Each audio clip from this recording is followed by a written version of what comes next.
आपातकाल और युवा दोनों को एक दूसरे के प्रति आपातकाल में किस तरीके से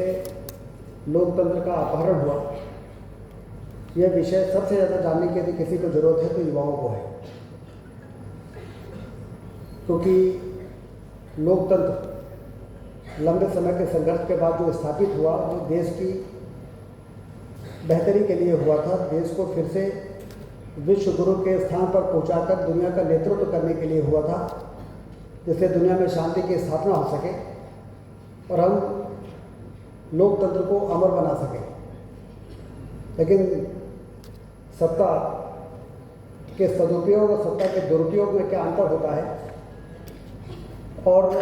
जब सत्ता का दुरुपयोग होता है तो कितनी स्थिति विकट हो सकती है, ये आपातकाल में हम लोगों ने देखा है। जनता के आशीर्वाद से मिली हुई सत्ता इस बात के लिए नहीं है कि यदि वो कुर्सी हमारे हाथ से जाने का खतरा आ जाए, और वो भी उच्च न्यायालय के आदेश पर, तो हम ऐसी स्थिति पैदा कर दें कि लाखों लोगों को जेल के अंदर ठूस दिया जाए, प्रताड़ना दी जाए, प्रेस की स्वतंत्रता को समाप्त कर दिया जाए। इससे भयावह स्थिति नहीं हो सकती है। उन लोगों के लिए इससे बड़ी चिंता का विषय नहीं हो सकता जिन लोगों ने लोकतंत्र की स्थापना एक बड़े मिशन को पूरा करने के लिए की गई थी। अंत्योदय, पंडित दीनदयाल उपाध्याय जी, मुझे याद है हम लोग पढ़ते हैं कि जब उन्होंने जनसंघ की पहली राष्ट्रीय कार्यकारिणी की बैठक की, तब उन्होंने ये आह्वान किया था कि अपने कार्यकर्ताओं को कि समाज के अंतिम छोर पर बैठा हुआ व्यक्ति जिस दिन मुस्कुरा कर ही नहीं कह दे कि अब किसी प्रकार की समस्या हमारे सामने नहीं है, हमारी सारी समस्याओं का समाधान हो गया, कार्यकर्ता बंधुओं, उस दिन ये मानना कि राजनीति में आपका उद्देश्य पूरा हो गया है। एक तरफ ये विचार है और दूसरी तरफ इस प्रकार के विचार, यदि उच्च न्यायालय ने हमारे खिलाफ, उस समय इंदिरा जी के खिलाफ उच्च न्यायालय ने उनके चुनाव को अवैध कर दिया, तो आपने उच्च न्यायालय के आदेश का पालन किए बिना फिर से नया जनादेश प्राप्त करें, उस दिशा में जाने के बजाय अटल बिहारी वाजपेयी जी, लाल कृष्ण आडवाणी जी जैसे और ऐसे असंख्य राजनीति में काम करने वाले वरिष्ठ लोगों को आपने उनके घरों से रात के अंधेरे में पकड़ पकड़ के और जेल के अंदर पहुंचाकर और जिस तरीके से प्रताड़ना दी, इससे बड़ा राजनीतिक अपराध और कोई नहीं हो सकता।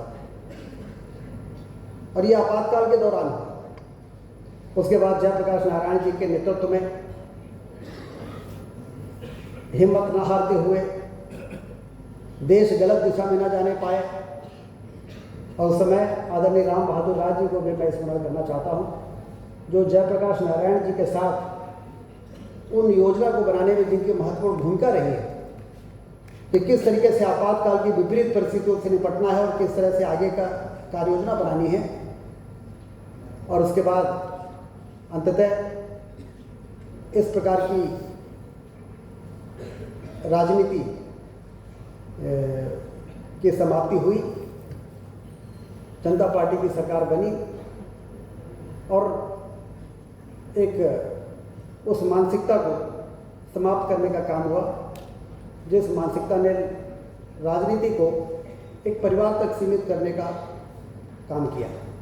अभी भी उस मानसिकता के लोग अभी उससे उभरे नहीं हैं, अभी वो लगातार प्रयास कर रहे हैं। इतनी बड़ी पार्टी में, जो सबसे पुरानी राजनीतिक पार्टी अपने को कहती है, उस पार्टी में एक भी ऐसा कोई नेतृत्व तैयार नहीं कर सके